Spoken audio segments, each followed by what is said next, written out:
ಅದಕ್ಕೆ ನಾನು ಪಾಯಿಂಟ್ ಮೊದಲಿಂದ ಹೇಳೋದು ಏನಂದ್ರೆ ಒಂದು ಇರಾನಿನ ಒಂದು ಒಂದ್ ರೀತಿ ಅದಕ್ಕೆ ಬಗ್ಗಿಸ್ಬೇಕಾದ್ರೆ ಇರಾನ್ಗೆ ಏನ್ ಹೇಳ್ಬೇಕು, ನಾವು ನಿಮಗೆ ಆಗಿರ್ತಕ್ಕಂಥ ಸ್ಯಾಂಕ್ಷನ್ಸ್ ಅನ್ನು ವಾಪಸ್ ತೆಗಿತೀವಿ, ಮತ್ತೆ ಕಂಪೆನ್ಸೇಷನ್ ಅದು ಅರಬ್ ರಾಷ್ಟ್ರಗಳು ಎಲ್ಲರೂ ಸೇರಿ ನಾವು ಏನಾದ್ರೂ ಸಹಾಯವನ್ನು ಮಾಡ್ತೇವೆ, ಮತ್ತೆ ನೀವು ನಮ್ಗೆ ಒಂದ್ ಕಂಡೀಷನ್ ನ್ಯೂಕ್ಲಿಯರ್ ಶಸ್ತ್ರಾಸ್ತ್ರಗಳು ಯುರೇನಿಯಂ ಅನ್ನ ಡೆವಲಪ್ ಮಾಡಬಾರ್ದು.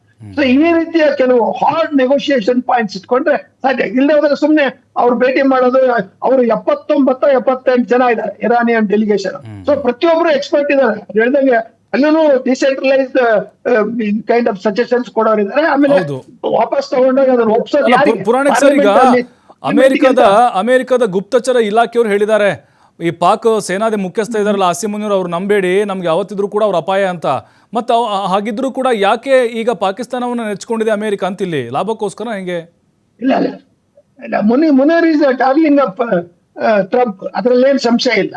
ಮುನೀರ್ ಯಾಕೆ ಅಂದ್ರೆ ನಾಳೆ ಅಮೆರಿಕಕ್ಕೆ ಯಾವುದೇ ರೀತಿಯ ಅನುಕೂಲಗಳು ಬೇಕು ಅಂದ್ರೆ ಅಮೆರಿಕ ಪಾಕಿಸ್ತಾನ ಅವಲಂಬಿಸುತ್ತೆ. ಮೋರ್ ದನ್ ಅಲೆ, ಒಂದು ಮಿಲಿಟರಿ ಅಲೆ ಅಂತ ಅಲ್ಲ, ಅದು ಮೀರಿ ಹೋಗ್ತಕ್ಕಂಥ. ಯಾಕಂದ್ರೆ ದೇ ಆರ್ ರೆಡಿ, ಅವ್ರಿಗೋಸ್ಕರ ಅಮೆರಿಕಕ್ಕೋಸ್ಕರ ಏನ್ ಬೇಕು. ಅರೆ ಟ್ರಂಪ್ಗೆ ಯೂಸ್ಲೆಸ್ ಫೆಲೋಗೆ ನೊಬೆಲ್ ಪ್ರಶಸ್ತಿ ಕೊಡಿ ಅಂತ ರೆಕಮೆಂಡ್ ಮಾಡಕ್ ಇವನ್ ಯಾರು, ಮುನೀರ್ ಯಾರು, ಅವ್ರ ಅಧ್ಯಕ್ಷ ಪಾಕಿಸ್ತಾನ. ಸೊ ಈ ರೀತಿ ಅವನ್ನೇ ಅಲ್ಲೇ ಗೊತ್ತಾಗುತ್ತೆ ನಿಮ್ಗೆ ಇವರು ಯಾವ ಮಟ್ಟದ ಇದೆ. ಬಟ್ ಏನಪ್ಪಾ ಅಂದ್ರೆ Munir is also very active and powerful. ಅವನು ಹೋಗಿ ಎಲ್ಲ ಅಮೆರಿಕದಲ್ಲಿ ಏನೇನೋ ಕಂಡೀಷನ್ಗಳಿದೆ ಅದನ್ನೆಲ್ಲ ತಗೊಂಡೋಗಿ ಇರಾನ್ ಕೊಟ್ಟು ಇರಾನ್ ನಲ್ಲಿ ಓಪನ್.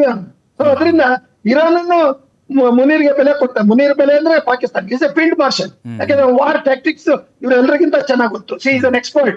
ಸೊ ಆ ದೃಷ್ಟಿಯಿಂದ Munir is also in a very advantageous position to bring both the parties together. ಏನಂದ್ರೆ ಅವ್ರಿಗೂ ಯುದ್ಧ ಬೇಕೇ ಆಗಿಲ್ಲ, ಪಾಕಿಸ್ತಾನಕ್ಕೂ ಯುದ್ಧ ಅಗತ್ಯ ಇಲ್ಲ, ಕಾರಣ ಅವ್ರದೇ 108 ಸಮಸ್ಯೆ ಇದೆ.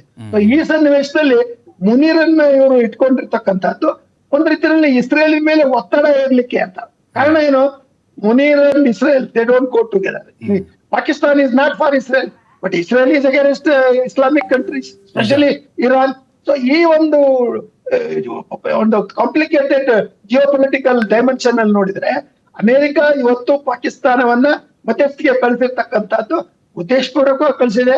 ಪಾಕಿಸ್ತಾನ ಒಂದು ರೀತಿಯಲ್ಲಿ ಇರಾನ್ಗೆ ಬಹಳ ಹತ್ತಿರದಕ್ಕ ಇರ್ತಕ್ಕಂಥದ್ದು ಇಸ್ಲಾಂ ಕಂಟ್ರಿ ಅಂತಕ್ಕಂಥದ್ದು. ಸೊ ಎಲ್ಲಾ ದೃಷ್ಟಿಯಿಂದ ಒಂದು ರೀತಿಯಲ್ಲಿ ಮಾತುಕತೆಯಲ್ಲಿ ಒಂದು ಹೊಸ ಅಧ್ಯಾಯ ಅನ್ನೋಕ್ಕಿಂತ ಸ್ವಲ್ಪ ಇಬ್ರು ಕ್ಲೈಮ್ ಡೌನ್, ಅಂದ್ರೆ ಎಲ್ಲ ಒಂದ್ ಕಡೆಗೆ ನಾನು ಇದಕ್ಕೆ ಸಡಲ್ತೇನೆ. ಅಮೆರಿಕ ಸುಮ್ಮನೆ ಅಲ್ಲಿ ಡೊಮೆಸ್ಟಿಕ್ ಪಬ್ಲಿಕ್ ಒಪಿನಿಯನ್ಗೋಸ್ಕರ ಇವರು ಹೇಳಿಕೆ ಕೊಡೋದು, ಏನ್ ಹೊಡೆದಾಕ್ಬಿಡ್ತೀನಿ ನಾನು, ಅಲ್ಲಿ ಇರಾನ್ ಮೇಲೆ ಆಕ್ರಮಣ ಮಾಡ್ತೀನಿ, ಕರ್ಗ್ ಐಲ್ಯಾಂಡ್ ತಗೊಂಡ್ಬಿಡ್ತೀನಿ. ಸೊ ಇವೆಲ್ಲ ಬೆದರಿಕೆ ತಂತ್ರಗಳು ಒಂದು ರೀತಿಯಲ್ಲಿ ಆಪ್ಟಿಕ್ಸ್ ಆಗಲ್ಲ ಅಷ್ಟೇ.